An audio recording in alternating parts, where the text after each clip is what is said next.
कोई नई चीज़ नहीं है। हमारे माननीय मनमोहन भटाना जी 2009 में भी चुनाव लड़े थे और उस पर भी हमारी जीत हुई थी। और अब की बार मुझे उम्मीद है, अब की बार मनमोहन भटाना लड़ रहे हैं, अब की बार भी हमारी जीत होगी, क्योंकि हमारा 2019 का जो चुनाव, हमारा जो समाल का रिकॉर्ड है, करीब 84,000 वोट लेकर हमने एक रिकॉर्ड कायम किया था। अरे प्रदेश में तो दूसरे प्रदेशों में जब होगा जोगा, अभी हाथ मिला लेना। अब तो अभी मौका पड़ा। अब तो वो तो बाहर की, वो कहता है भाई देख भाई, ये पहलवान कुश्ती लड़ते ना भाई, इस बारी में वहाँ तो कितना कुश्ती डाल, लेकिन यहाँ मैदान है, सब तैयार है, मैदान तैयार है, चुनाव तैयार है, तो देर किस चीज़ की, अभी ना कर लेना। 5 साल किसी ने देखे, 5 साल किसी ने देखे। देख सकते हैं कि किस तरीके से आज धर्म सिंह छोकर ने अपना नामांकन जो है वो दाखिल कर दिया। उसके बाद वो बाहर आते हुए आपको नजर आ रहे होंगे और सीधी बातचीत करने की कोशिश करेंगे। धर्म सिंह जी, आज नामांकन आपने दाखिल कर दिया, क्या कहेंगे, कैसे देखते हैं? आज नामांकन दाखिल कर दिया, अब आर पार की लड़ाई देख रहे हैं क्या? देखिए, आज मैंने विधिवत रूप से शांतिपूर्वक आज मैंने नॉमिनेशन फाइल किया है और मैं अपनी तरफ से हल्का वासियों को बधाई देना चाहता हूँ। इतना शांतिपूर्वक कैसे? जब पिछली बार देखा गया तो बड़े लाव लश्कर के साथ नामांकन किया गया, लेकिन आज बड़ा सोचने का विचार है कि नामांकन धर्म सिंह छोकर ने इतना शांतिपूर्ण कैसे किया? देखो, शांति में ही सब सफलता है, शांति में ही सफलता है। बट ये तो आज तो शुरुआत की है, आगे देखना ही, कार्यक्रम देखना। हम रैली ऐसी बड़ी बड़ी रैलियाँ करेंगे, जैसे आप इतिहास रह जाए। नॉमिनेशन फाइल तो अगर हम कोई धूम धड़ाका भी करते फिर भी अंदर शांति पूरी भरना होता है, लेकिन ऐसा कुछ नहीं है। आज हमने पूरे कार्यकर्ता में बड़ा भारी जोश है। कार्यकर्ताओं ने, मैंने अपील किया था, हम शांतिपूर्वक नॉमिनेशन फाइल करेंगे आराम से, और आने वाले 5-10 दिन के बाद जो जुनून है, जो जोश है, 2 बड़ी बड़ी रैलियाँ करेंगे और वो तिथि आज निर्धारित कर दी जाएगी। हाईकमान से पूछकर जो हमारी लीडरशिप आएगी उसके अनुसार 2 रैली हम करने जा रहे हैं और उसमें बड़ा जोर शोर से सभी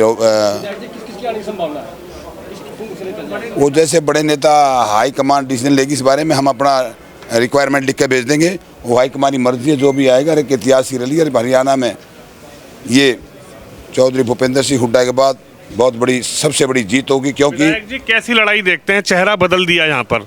पिछली बार शशिकांत कौशिक थे, लेकिन अब की बार आप ही की बिरादरी के आपके सामने भारतीय जनता पार्टी से चुनावी मैदान में मनमोहन भटाना जी। तो अब लड़ाई देख रहे हैं या फिर अभी लगता है कि नहीं, लड़ाई नहीं है, चुनाव है, देखा जाएगा? कोई नई चीज़ नहीं है। हमारे माननीय मनमोहन भटाना जी 2009 में भी चुनाव लड़े थे और उस पर भी हमारी जीत हुई थी। और अब की बार मुझे उम्मीद है, अब की बार मनमोहन भटाना लड़ रहे हैं, अब की बार भी हमारी जीत होगी, क्योंकि हमारा 2019 का जो चुनाव, हमारा जो समाल का रिकॉर्ड है, करीब 84,000 वोट लेकर हमने एक रिकॉर्ड कायम किया था। समाल का आज तक कोई भी, जब से हरियाणा बना आज तक 84,000 वोट का जो रिकॉर्ड स्थापित किया वो हमने, हमारी जनता ने, मेरे साथियों ने किया था।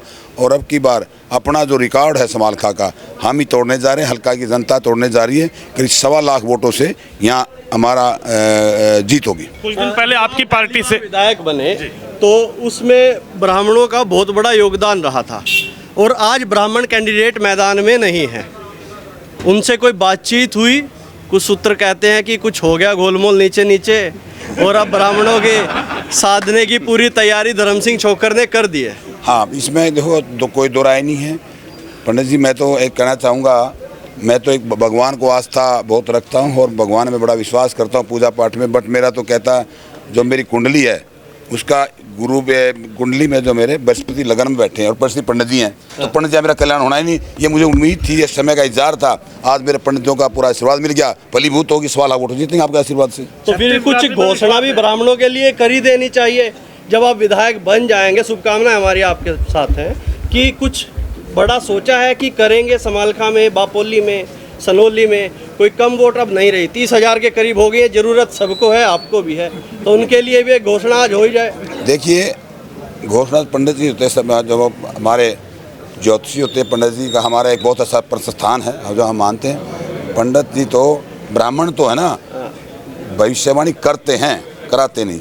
भविष्यवाणी आप पंडितों ने भविष्यवाणी कर आपकी दी। पार्टी का और आम आदमी पार्टी का कुछ दिन पहले ये सूत्रों के हवाले से खबर थी कि एक गठबंधन की तैयारी चल रही है, लेकिन वो मामला फेल हो गया।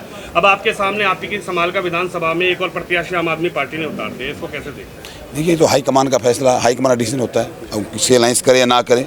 लेकिन इतना जरूर है, मेरे पे छत्तीस बरादरियों का, देखो मैं जातिवाद की राजनीति नहीं करता, मेरे हमेशा यही मेरी एक आज इतना लहर है, एक तरफा पूरे समालखा में एक तरफा जीत की लहर चल रही है। और मैं तो कार्यकर्ताओं से अपील करना चाहूँगा, शांतिपूर्वक चुनाव वोट मांगे।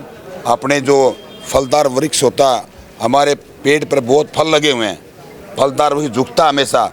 मैं साथियों से अपील करना चाहूँगा, शांतिपूर्वक अपनी कन्वेंसिंग करें, अपने चुनाव अच्छे से लड़ें, क्योंकि अपने पेड़ की रुखाली करनी बहुत अति आवश्यक है। बट उस पर शांतिपूर्वक फलदार वृक्ष झुकता है। और कई तरह के यहाँ कोई भी किस तरह की अफवाहों से बचें, तरह तरह को जातिवादी को धर्मवाद की बातें करेंगे। एक आखिरी सवाल आपसे और है, अभी मैं कुछ दिन पहले एक इंटरव्यू देख रहा था भड़ाना साहब का, उनके पिताजी का।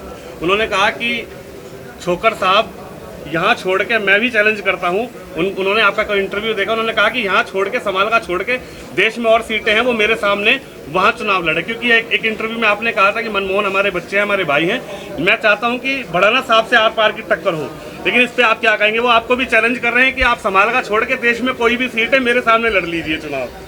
अरे प्रदेश में तो, दूसरे प्रदेशों में जब होगा जोगा, अभी हाथ मिला लेना। अब तो अभी मौका पड़ा। अब तो वो तो बाहर की, वो कहता है भाई देख भाई, ये पहलवान कुश्ती लड़ते ना भाई, इस बारी में वहाँ तो कितना कुश्ती लेकिन यहाँ मैदान है, सब तैयार है, मैदान तैयार है, चुनाव तैयार है, तो देर किस चीज़ की? अभी ना कर लेना। 5 साल किसी ने देखे, 5 साल किसी ने देखे। तो चुनौती पूरी है अभी धर्म सिंह छोकर की तरफ से। ये तो हमेशा थी, है और रहेगी। चलिए देखिए, तो ये तस्वीर आप देख सकते हैं कि किस तरीके से नामांकन करने के बाद मीडिया से रूबरू होते हुए धर्म सिंह छोकर ने पूरी तरीके से अपनी बात रखी। और उसके बाद ये तस्वीर आप देख सकते हैं, समर्थकों के लिए भी एक नया संदेश दिया है कि आज जो नामांकन शांतिपूर्ण तरीके से हुआ है, इसी तरह से चुनाव भी शांतिपूर्ण तरीके से लड़ेंगे और जीत हासिल करेंगे, एक दावा किया गया है। लेकिन ये तस्वीर आप देख सकते हैं, धर्म सिंह छोकर के जो समर्थक हैं वो कहीं ना कहीं इस जो नामांकन था, इसमें भी जिनको जानकारी मिली वो तहसील तक पहुंचे, वो नामांकन में पहुंचे। हालांकि एक बड़ा लाव लश्कर लगातार लेकर चला करते थे, लेकिन इस बार का जो नामांकन है वो बहुत शांतिपूर्ण तरीके का रहा। और जब हमने इस पर सवाल भी किया तो उन्होंने कहा कि नामांकन शांतिपूर्ण तरीके से, लेकिन चुनाव जो है वो पूरी तरीके से लड़ा जाएगा, पूरे जोरों शोरों के साथ लड़ा जाएगा। और चुनाव में जिस तरीके से अपने समर्थकों को एक निर्देश दिया है, अपने समर्थकों से एक अपील की है कि किसी भी तरीके से कोई लड़ाई झगड़ा नहीं, लेकिन जो चुनाव है वो चुनावी मैदान सामने लगा है। और देखते हैं कि अब की बार किसकी जीत समालखा में होती है। और ये तस्वीर आप देख सकते हैं, आप समालखा से जो कांग्रेस विधायक, कांग्रेस प्रत्याशी थे धर्म सिंह छोकर, उन्होंने अपना नामांकन कर दिया है। और यहाँ से बाहर निकलते हुए, बिल्कुल सर, क्षेत्र की जनता के लिए क्या कहेंगे? आज नामांकन कर दिया है, बहुत कम वक्त बचा है, क्षेत्र की जनता के लिए क्या कहेंगे विधानसभा? मैं आपके माध्यम से क्षेत्रीय जनता को अपील करना चाहूँगा, अपने काम पर मजबूती से लगें, अपने बूथ पे संभालें, अपने अपने गांव में काम करें। और ये रिकॉर्ड तोड़ जीत मुझे लग रहा है, जो 2019 का रिकॉर्ड होगा, जो हमने बनाया था, अपना रिकॉर्ड हम खुद ही तोड़ेंगे, और की तो हिम्मत क्या है। तो ये तस्वीर आप देख सकते हैं, बिल्कुल क्षेत्र की जनता से भी एक अपील। और नामांकन का आज दिन था और नामांकन पूरी तरीके से आज हो चुका है। उसके बाद अब सीधा जो लड़ाई है वो चुनावी मैदान में है। जनता किसको चुनेगी ये वक्त बताएगा। लेकिन ये तस्वीर आप देख सकते हैं, कांग्रेस प्रत्याशी धर्म सिंह छोकर ने आज अपना नामांकन दाखिल कर दिया है। कैमरामैन शोम यादव के साथ विनोद शर्मा, समालखा विधानसभा हरियाणा से।